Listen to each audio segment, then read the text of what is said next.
All right, the other big story that we're following this morning, there are new details out about the Somali-American teenager accused of plotting Friday's attempted bombing at a Christmas tree lighting ceremony in Portland, Oregon. Mohammed Osman Mahmoud now expected in court tomorrow. And Harris Safar is the National Director of Community Outreach for the Ahmadiyya Muslim Youth Association. He works primarily with males in the Muslim community and was handing out peace flyers earlier on Friday in the same area as the attempted bombing. Nice to have you on the show this morning. What was your initial reaction upon learning of this story?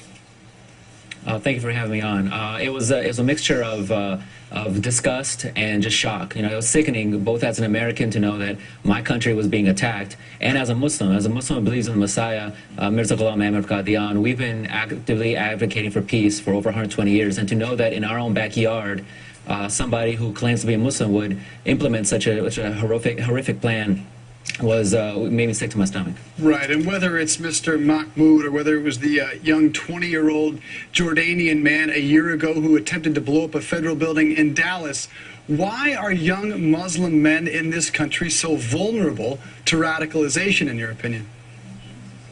Well, being the leading youth organization, leading Muslim youth organization in America, we have the opportunity to work with thousands of Muslim youth across the country.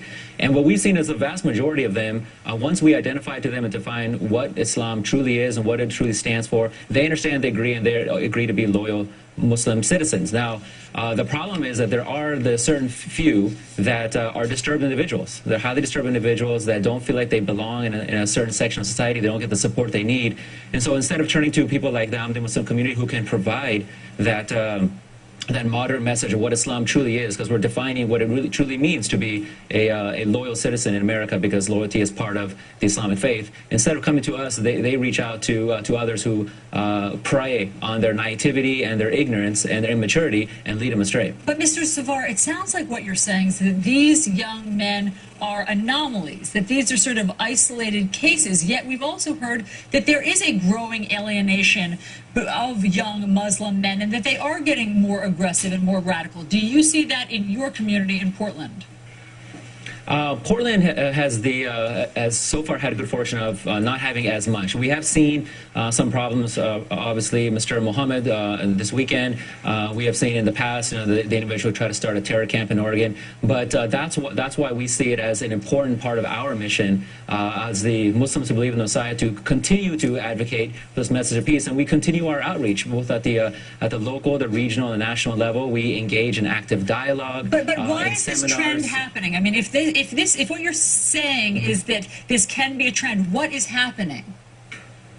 Well, again, it's the disturbed individuals. I mean, what leads somebody to kill that poor college student in New York? And there are people who are disturbed all over the world. The problem is that these people that hold the grudges that they're disturbed, they use their religion for their own personal wars, and they're fed this information that using their religion, they can not only reach greater heights in heaven, but that they can also get back at whatever their alienation is. So that's why we want to step in and say that's not Islam. Not only what they're doing is wrong and inappropriate, but it's un-Islamic, and we want to teach them why. All right, Harris Safar, we appreciate it. Hopefully this trend stops. Thank you, sir. Thank you for having me on. I really appreciate the opportunity. Thank you for speaking out.